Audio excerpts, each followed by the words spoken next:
Oke teman-teman, jadi kalau beberapa komen yang saya temuin di TikTok maupun yang ada di YouTube, YouTube-nya di Fry itu ada menanyakan mengenai rekomendasi HT gitu ya. Sebenarnya kalau merekomendasikan HT sih sebenarnya ya HT itu sama aja ya, rata-rata di kisaran 5 watt ya power power high-nya gitu ya. Tapi memang ada beberapa HT yang memiliki power besar gitu ya. Dan pancarannya juga kuat gitu seperti Sekom ya. Jadi ini saya bukan endorse ya, tetapi memang beberapa HT saya lainnya masih di dalam kardus ya, belum sempat saya buka. Tapi memang saya sering menggunakan yang Sekom ini. Pertama, dia baterainya cukup awet gitu ya. Bisa lumayan lah, rata-rata HT-HT Cina tuh eh cukup lumayan baterainya ya. Ini saya nggak tahu baterai berapa sih gitu ya. Tapi gendut ya, gendut banget nih tuh. Terus bodinya juga oke gitu. Sebenarnya sayang sih kalau saya pakai di tempat yang seperti ini ya. Jadi ini masih tahap renovasi rumah ya. Masih masih banyak pasir tuh. Jadi dinding-dindingnya juga belum diplester. Nah ini sebenarnya kotor juga, sayang sih sebenarnya kalau dipasang. Tapi memang ya udah nggak apa-apa gitu ya. Saya sering lapin sih biar nggak terlalu berdebu.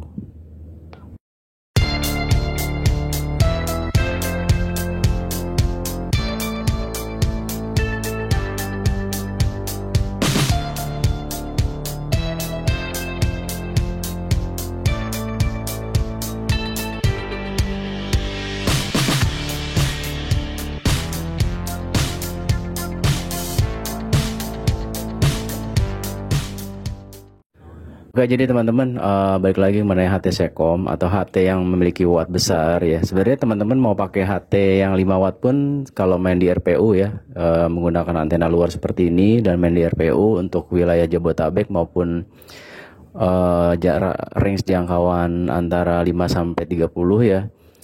30 meter itu 30 kilo itu sebenarnya ya masih oke lah gitu ya, masih recommended lah gitu. Sate saya yang Baofeng itu jarak 30 kilo di RPU di sekitar Jabodetabek masih oke gitu ya. Nah kalau Sekom sendiri sih ini dari beberapa temen yang memang pernah direct maupun melalui RPU ini suaranya bulat gitu teman-teman. Nggak, kalau si Baofeng itu agak cempreng ya, itu ciri khasnya Baofeng. Nah kalau ini dia agak bulat suaranya. Saya sendiri sih belum pernah dengar ya lawan bicaranya di sana gitu. Tapi memang suaranya lebih bulat gitu. Terus untuk body ya lumayan gitu. Jadi untuk body lumayan kalau untuk dipegang. Jadi bukan mau promosi HT ini enggak ya. Nah teman-teman, jadi bahas lagi ke HT semula ya, yaitu kalau powernya besar gimana? Sebenarnya power besar ya oke juga sih gitu ya. Tetapi ya tadi ya, itu tergantung kondisi gitu ya. Tapi kalau punya power besar sebenarnya ya menurut saya sih bagus juga sih. Tapi tidak selalu digunakan ya teman-teman, karena baterainya boros itu ya. Jadi kalau misalnya pakai power besar, baterainya pasti boros. Nah, kalau saya sendiri sih lebih senang menggunakan yang mid ya. Middle, kan ada low, mid, dan high gitu ya. Nah, ini contohnya ya teman-teman.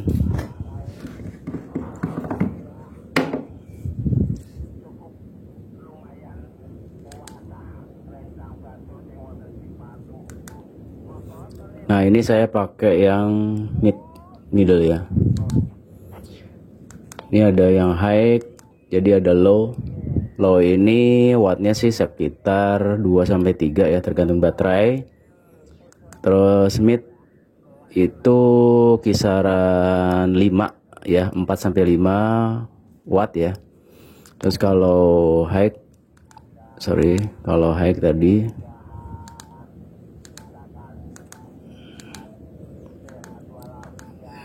nah ini high ya. High itu sekitar 8 sampai 10 watt, tergantung dari baterai juga ya teman-teman. Kalau baterainya full ini wattnya bisa tinggi ya. Power ya, atau power nih. Gitu teman-teman, kelihatan ya. Nah, ciri-ciri HT yang memiliki watt besar itu teman-teman, yaitu yang tadi ya, rata-rata. Jadi rata-rata itu punya 3 power ya, power low, mid, dan high. Itu nggak 100% pasti ya, tetapi ciri-cirinya memiliki watt besar yang asli ya. Yang asli itu memang 3 gitu. Tapi kalau dia ada yang bilang 10 watt tapi cuma low dan high, kayaknya perlu dicek lagi ya, nanti pakai SWR gitu. Kalau saya sendiri di video saya sebelumnya mungkin sudah ada ya mengenai HT ini dan pengecekan menggunakan SWR gitu. Nah, SWR-nya saya menggunakan di C402 yang memang cukup akurat sih gitu.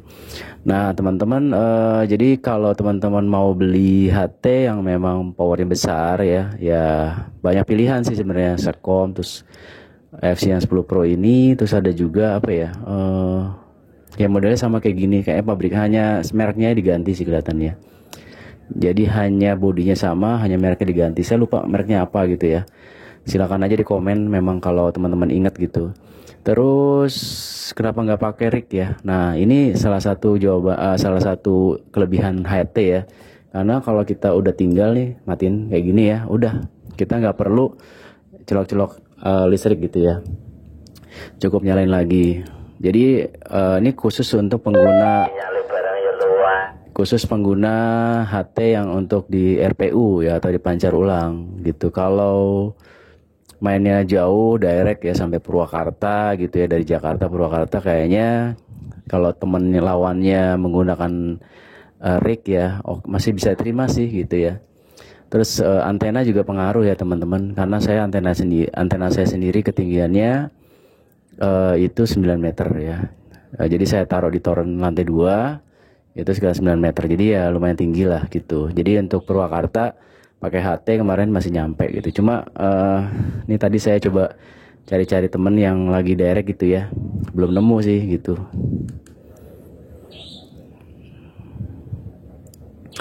Mungkin kalau ada pertanyaan atau apa, silakan ya teman-teman dikomentarin aja.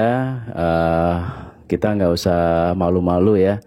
Maksudnya gini, kita nggak usah ngerasa punya HT terus malu gitu, nggak usah teman-teman. Pakai HT apapun, orang ini cuma komunikasi yang iseng-iseng berhadiah ya, maksudnya buat hiburan aja teman-teman gitu ya, buat hiburan, cari teman gitu ya. Ya pakai yang kita mampu gitu ya, nggak usah harus rig yang mahal-mahal. Toh nanti ujung-ujungnya ya hanya komunikasi aja gitu.